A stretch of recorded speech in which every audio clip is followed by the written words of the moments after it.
accident occurred. Listen to me. Call somebody who says he doesn't believe. Call the person, because his life may be at stake. David said, I was glad when they said, let us go into the house of the Lord. Put it on your family page. Beg them to join. It may save their lives tomorrow. It may save their lives tomorrow. All right. Genesis chapter number 50, verse number 18. Genesis chapter number 50, verse number 18. And his brethren also went and fell down before his face, and they said, behold, we be thy servants. Talking about Joseph and his brothers.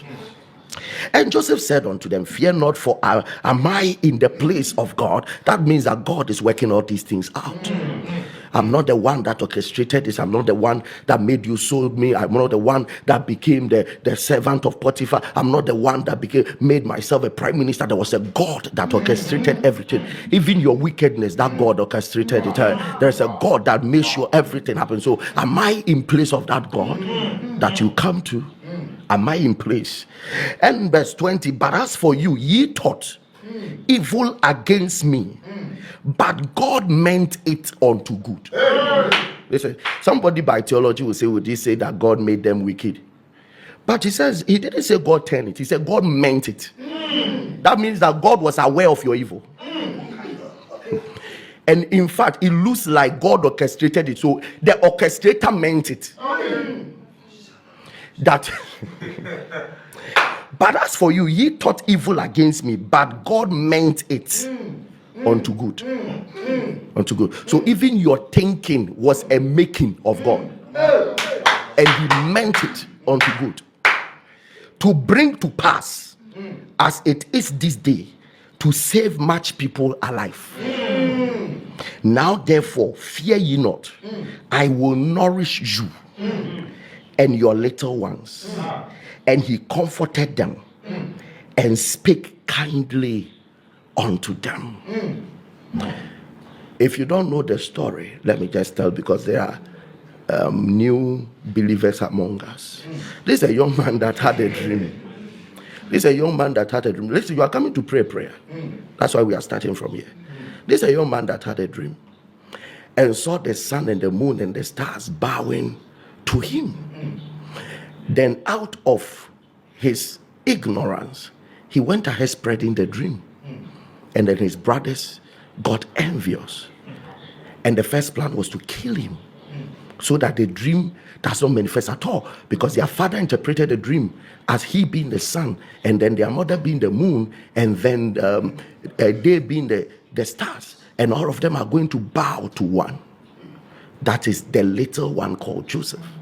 So they decided that for us to bow to him, then it should be over our dead body or his dead body. So we are going to rather kill him and take him out of this world. They tried it didn't work.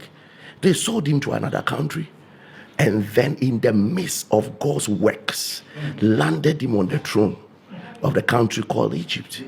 And then finally his family helplessly falls back into his hands for survival, because there was a kind of famine that nobody could survive. And then they came back, and this young man is trying to tell them that now you understand that all the dreams I had was actually for the survival of the family. It was a family matter. It was not about one becoming big and others becoming little. It was a survival matter. God projected years ahead and saw this thing coming, that they will need one who will take over the world economy and then feed his family and let his family survive. So this man became so powerful with the economy of the world that he could give a whole land called Goshen to only his family and say, you live here. A whole city was given to his family and say, live here. Why? Because the Lord empowered him for that. Listen, tonight is a family matter. I don't know your position in the family. I don't know how God is trying to position you to be a blessing to the family, and I don't know how the family is responding to it. Maybe you are coming from a family similar to that of Joseph.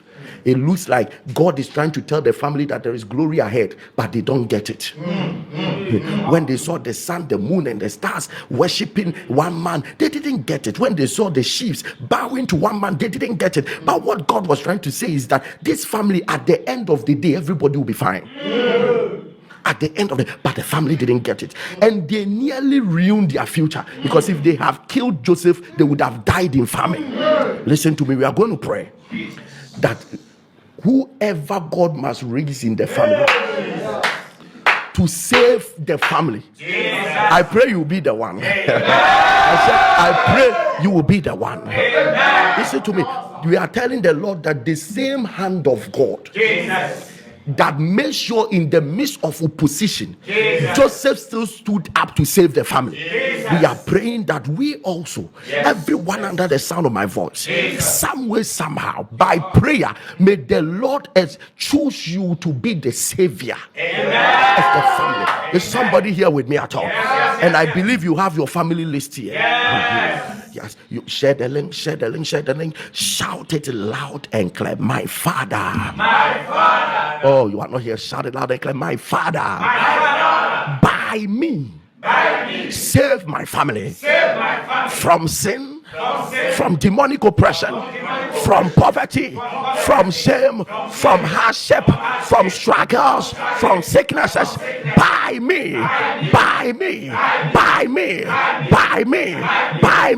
save the family. Lift up your voice. Rampatash, rekatash, metakatarash. May I be the one.